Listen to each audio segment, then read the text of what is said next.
Welcome to the Buddhist Boot Camp podcast. Our intention is to awaken, enlighten, enrich, and inspire a simple and uncomplicated life. Discover the benefits of mindful living with your host, Timber Hawkeye.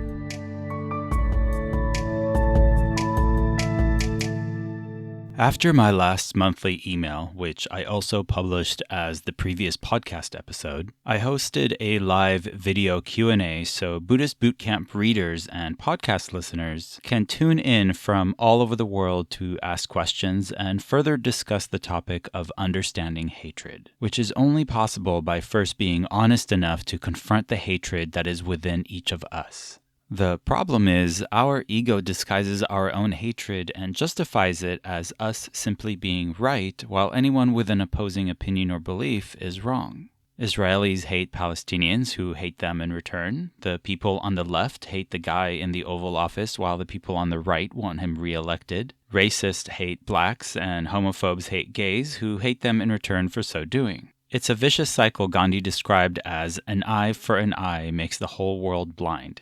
One listener used the perfect example of peace activists fighting to prove they are peace activists. The thing is, we weren't born hateful. Our parents, teachers, preachers, friends, society, and the media have trained us to segregate over the years, ultimately leading to a huge divide between us and them, making segregation the root of hatred, though it is subtly disguised as merely convenient or even necessary. Perhaps the most beautiful outcome from the online discussion were comments by listeners who said, "It's hard when you perceive that others are filled with hate, but now I see they may feel the same about me." And that's when another listener admitted that talking about conflict between other people is a lot easier than facing the conflict within herself. But change comes from within, someone else said, and you can't change someone else anyway. What you feed becomes stronger. So one solution to overcoming the impulse to hate or reject that which we don't understand is to respond to it by saying, "That's interesting," not just to other people's comments and remarks about what they believe, but to our own thoughts. One listener said that when he sees something as unacceptable in someone else, it actually mirrors for him what it is unacceptable in himself. It helps him on his journey from conditional love to unconditional love. So whenever he feels defensive, he uses that feeling as a flag that his fear and ego is defending itself because it has been triggered to fight. One listener's solution was to stay away from those who think they are right. I just don't know how that's possible. I'm surrounded by people who think they are right. I just listen to them and think to myself, that's interesting, without feeding the ego's desire to correct or educate them, because that would imply that they are wrong and I am right, and it's my job to fix it so everyone agrees with me. But when it came to the big question of the hour, of whether there is a difference between the hatred a neo-Nazi feels towards the black gay man or the hatred he feels towards the neo-Nazi, there's absolutely no difference. Both sides are scared that their rights, freedoms, values, and everything they hold dear will be compromised by the other, and both sides will go to extreme lengths to defend their beliefs, even violence. My friend Marianne, who recently moved from a conservative state to a liberal one with such different beliefs, said the move has been very interesting as she recognizes hatred on both sides. The key, therefore, is to recognize hatred as what it is, a defense against something that is threatening our egos.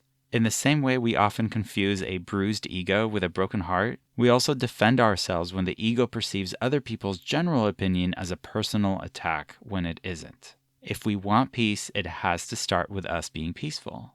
Someone may say something against my race and I don't need to take it personally, attack back, or even defend it. I walk away from that experience reminded that people will always hate what they don't understand. But that doesn't mean I have to act hatefully towards anyone, regardless of how I try to justify it. Because my beliefs don't make me a better person, my behavior does. To be a kind, peaceful people, we must actually be kind and peaceful, not just toward those who agree with us, but toward everyone. What they believe or do says everything we need to know about them. How we respond says everything about us. At the monastery, we used to chant, "Greed, hatred, and ignorance rise endlessly. I vow to abandon them."